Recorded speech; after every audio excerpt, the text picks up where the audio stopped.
Howdy, it's me, Pretty Guardian Augusta. In the name of the moon, I shall punish you. I'm gonna be really honest, I know nothing about the Sailor Moon universe. I watched it as a little girl, but then when I got older, I tried to rewatch it, and like, I swear to God, I cannot get over Usagi's just like incessant crying. However, I am obsessed with the aesthetic.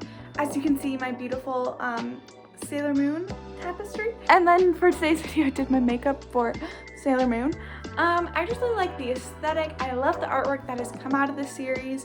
I love all like the screen caps, the outfits, everything about the color scheme is just so pretty to me. In this video, I'm going to be making a Sailor Moon inspired dress. I really love making anime inspired clothing, kind of like fancy anime merch, because I don't like to do like a straight up just like graphic tee of like an anime character. First of all, because it's licensed, and second of all, I don't know about you, but growing up it was really weird to wear anime merch, and so I still have that in my head. I'm like, if I go outside wearing this Sailor Moon shirt, people are gonna make fun of me. So instead I make really pretty gowns, pants, skirts, anything that's like anime inspired, so it's kind of like a secret cosplay. For this dress, I knew I wanted to do a pink dress because I have a lot of leftover pink fabric from 2020 that I really wanted to use. I honestly don't know why I bought so much pink fabric last year, but I did, so now it's time to get rid of it. I started by gathering up some inspiration photos from the dear old beloved Pinterest. With these photos, I kind of gathered up an idea for the silhouette, the motifs, the design elements that I wanted to use. I really love anything extra girly, flirty, and fun. And I also really wanted to steer away from doing dresses straight from the show, kind of like these. While I love these designs, I really wanted to make something unique and special. So instead, I decided to use the symbols from the show to make a really pretty gold elements throughout the dress. And then I went ahead and sketched out the design. The dress is going to be this really pretty party dress. It has a deep V, a halter neck / tank top combo, an open back, a really beautiful ruche design to the waist to create an illusion of a really tiny waist. And then for the skirt, it's going to be these gathered tier layers.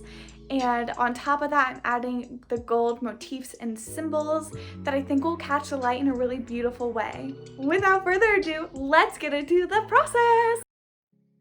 To start off, I am tracing my bodice sloper. These slopers are standardized patterns that I've created, and I always use them when developing new patterns.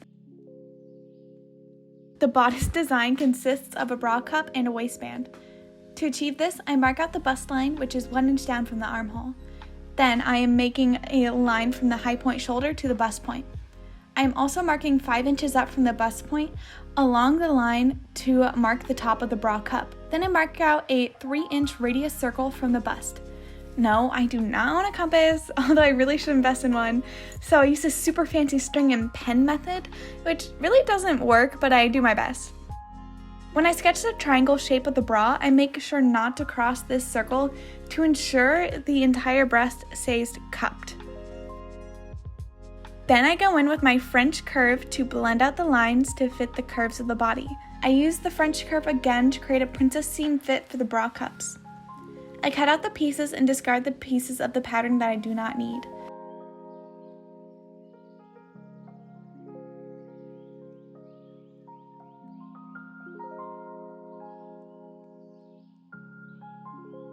For the waistband, I am closing the dart and then tracing the piece onto paper. Using my curves, I blend out the lines and mark the pattern. I also add a 1/2 inch seam allowance to every pattern. I always use the same seam allowance, so I never have to question what I am sewing. Next up is the chiffon pieces. I trace the pattern pieces with the seam allowances. To get the ruching I desire, I have to cut and spread the pieces.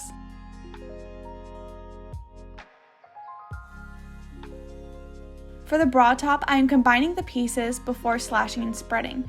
And also, I definitely did this wrong. Sometimes sewing just doesn't work, and today was one of those days. I should have cut them in a radial formation from the top of the triangle. However, I didn't realize this until I started sewing, so I just kind of made it work for now. Once the pieces are cut, I lay them out and space them apart evenly before tracing and blending the lines together and then cutting out the pattern.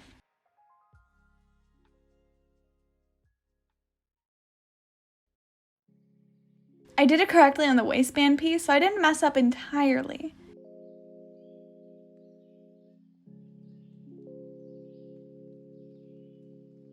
Here's a skirt pattern. I'm using 2 sizes, a half circle skirt and a full circle skirt. I don't know how to do math off the top of my head, so I just use Mood's circle skirt calculator. It's a lifesaver.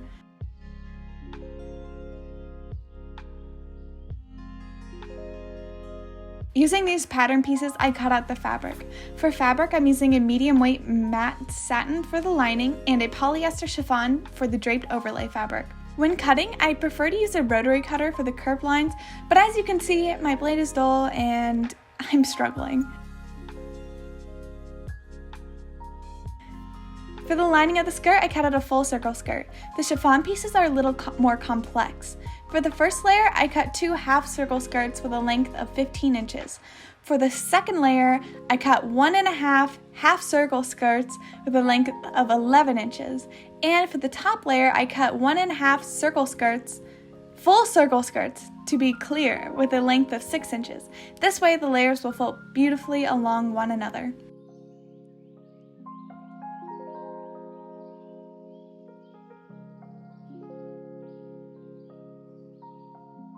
I sewed the lining together. I pinned the bra cups together and used a straight stitch to sew them together, and then I used a 3-foot rolled hem to finish the edge. I did this for the waistband and the skirt as well. I also ironed it out after every seam, which is very important. Otherwise, your fabric will not lay correctly. So this is what the lining looks like. All of these edges will be sandwiched between the chiffon so that the inside of the dress will be completely finished and comfortable against the skin. I pressed a 1/4 inch along the neckline. This is where the chiffon pieces will be attached. Before sewing, I cut out some Sailor Moon symbols and stars using my Cricut and a gold vinyls. I then placed these on the chiffon pieces in a randomized pattern and I ironed them on. This was very time consuming, but the result is definitely worth it. To add in some extra glitter, I used some gold glitter fabric paint to add in some tiny dots.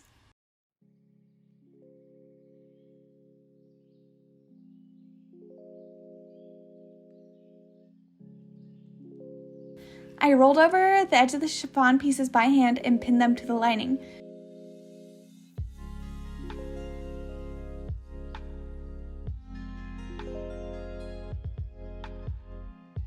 Then using a straight stitch, I stitched 1/8 inch from the edge to attach the pieces together.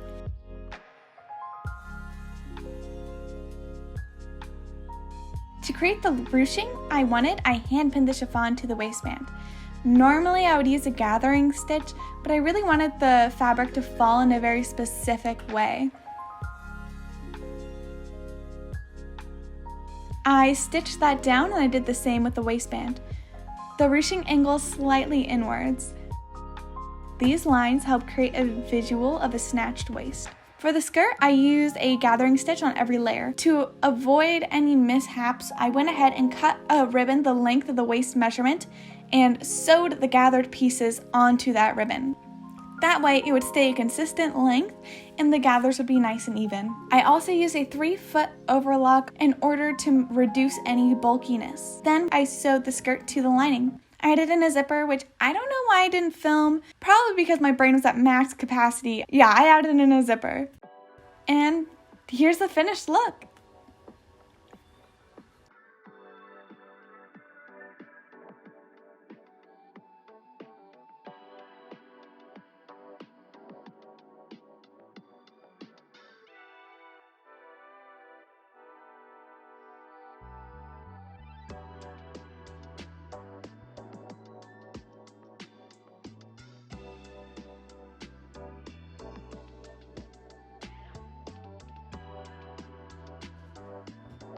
I had so much fun making this dress. I love it so much. I really love the way it turned out. It's super girly, super fun, super Sailor Moon aesthetic.